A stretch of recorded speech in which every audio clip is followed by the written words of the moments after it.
بسم اللہ الرحمن الرحیم بسم اللہ الفتاح العلیم السلام علیکم ورحمۃ اللہ وبرکاتہ. Dear subscriber, hope you will be fine and in the high state of iman and health. Myself, motivational speaker, leadership business coach, master trainer, language trainer, Professor M. Raza, and the topic is some more questions for English language teaching for the student of linguistics, or for the student of BS English, and for the student of masters in English, for the student of literature, and for the student of linguistics too. So let's get started.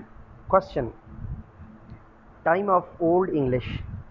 Question: what was the time of old English? Question: what was the time of old English?